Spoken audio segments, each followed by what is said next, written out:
សួស្តីបងប្អូនទាំងអស់គ្នាជួបគ្នាសាជាថ្មីម្ដងទៀតហើយនៅក្នុងវីដេអូលើកមុនយើងបាននិយាយអំពីការសង្គ្រោះឯកសារ Word ដែលមិនទាន់បានសេវទុក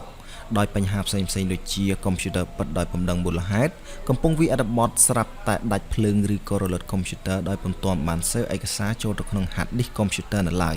ឬក៏អាចកើតឡើងដោយមូលហេតុផ្សេងៗទៀតនៅក្នុងវីដេអូនេះខ្ញុំនឹងលើកយកចំណុចមួយទៀតមកចែកជូនបងប្អូនស្វែងយល់ទាំងអស់គ្នានោះគឺការភ្ជាប់ link នៅក្នុងឯកសារ Word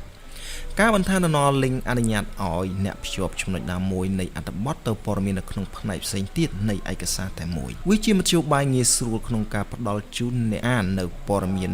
ភ្លាមៗដោយមិនចាំបាច់ស្វែងរកនិងអូសអត្ថបទចុះឡើងនោះឡើយខ្ញុំសូមអភ័យទោសផងដែលនៅរាល់កំហុសខុសឆ្គងប្រសិនបើការបញ្យល់របស់ខ្ញុំមិនបានក្បោះក្បាយឬការលើកឡើងមានការខ្វះខាតត្រង់ចំណុចណាមួយក៏សូមឲ្យបងប្អូនជួយបញ្ចេញជាមតិយោបល់ដើម្បីឲ្យមានលក្ខណៈល្អប្រសើរទាំងអស់គ្នាសូមអរគុណយើងនឹងអនុវត្តទាំងអស់គ្នាឧទាហរណ៍ខ្ញុំមានឯកសារមួយរួចជាស្រេចហើយខ្ញុំចង់ធ្វើតំណភ្ជាប់នៅចំណុចមួយទៅចំណុចមួយទៀតខ្ញុំចុចលើឯកសារហ្នឹងមកបាទអូខេឧទាហរណ៍ខ្ញុំមានឯកសារនេះអញ្ចឹងខ្ញុំរកចំណុចដែលខ្ញុំចង់ភ្ជាប់កន្លែងណាក៏បានដែរអាស្រ័យទៅលើអត្ថបទរបស់បងប្អូនដែលចង់ភ្ជាប់ទេឧទាហរណ៍ខ្ញុំ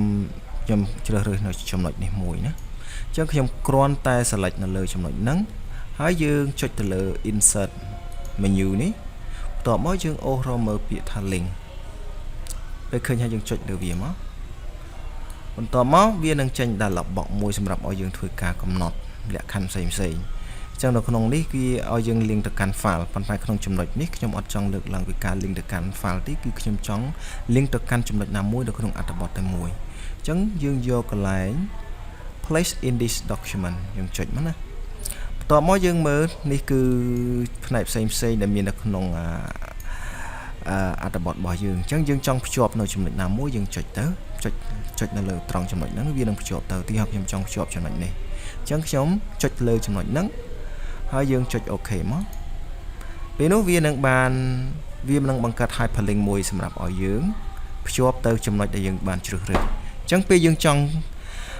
ទៅកាន់ចំណុចហ្នឹងយើងគ្រាន់តែយក mouse ទៅដាក់លើវាមកហើយចុច control ឲ្យជាប់បន្ទាប់មកយើង click មកខាងឆ្វេងវានឹងរត់មកចំណុចដែលយើងបានកំណត់ hyperlink